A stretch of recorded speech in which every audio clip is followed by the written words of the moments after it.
Перед началом обсуждения главных тем еженедельного совещания правительства Владимир Сластенин зачитал указ главы республики Махмуда Али Калиматова о назначении на должность руководителя администрации главы и правительства Анзора Мархиева и вручил от министра обороны России Андрея Белоусова почетную грамоту первому вице-премьеру Магомеду Ювлоеву за оказание содействия в решении задач, возложенных на вооруженные силы Российской Федерации. Не только моя работа, это работа всего коллектива, всех глав муниципальных образований, военного комиссара, администрации главы республики, непосредственно Анзор Загирович принимал активное участие.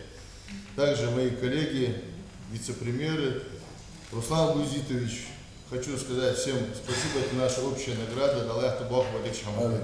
Далее на повестке предварительные итоги общереспубликанского субботника по очистке, озеленению и благоустройству территорий муниципальных образований. Министр природных ресурсов и экологии Ингушетии Микаил Мизиев представил отчет о проведенных работах. Благодарю всех, кто организовал и проводил субботник на своих территориях. При этом важно отметить, что это было только первый общереспубликанский субботник в этом году. В текущем году нас ожидает большой объем работы по очистке, благоустройству территории нашей республики. Также хотел от себя сказать благодарность, выразить главной администрации во время праздников.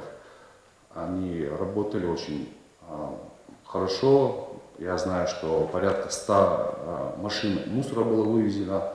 В своем выступлении министр отметил активное участие жителей республики в субботниках, что способствовало не только улучшению внешнего вида городов и сел, но и повышению уровня экологической сознательности у населения. Вторым вопросом была организация рабочего визита уполномоченного при президенте Российской Федерации по правам ребенка Марии Львовой Беловой, который запланирован на 10-11 апреля. У нас есть план мероприятия, есть связь с ними, то есть мы отслеживаем с ее представителями визит. В принципе, там все в рабочем порядке. Они посещать будут одно из учреждений, группа, которая приезжала они посещали. Там у нас тоже проблем никаких нет. Так все у нас там под контролем, то есть сложится.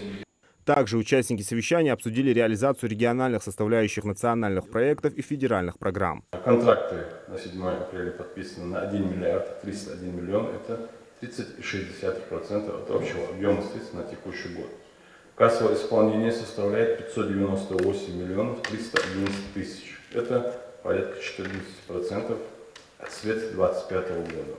Говорили сегодня и об отборе граждан на военную службу по контракту и подготовке к весенней призывной кампании. На сегодняшний день у нас, если брать по муниципальному образованию, месячное задание, допустим, Карбулак у нас на 75% выполняет, Мазанский на 60%, Сумжа на 25% и город Названь на 22,2%. Железногорский район на 60% идет, выполняет задание, город Сумжа на 56,3%. Также на совещании затронули вопросы проведения противопаводковых мероприятий и раздачу жилищных сертификатов сиротам. В завершении совещания Владимир Сластенин подчеркнул важность совместной работы всех структур власти и общественности для достижения поставленных целей и задач. Он призвал участников активно участвовать в предстоящих мероприятиях и продолжать работу по улучшению жизни в республике. Зелимхан Калоев, Адым Гулоев, Султан Магушков, Магаз 24.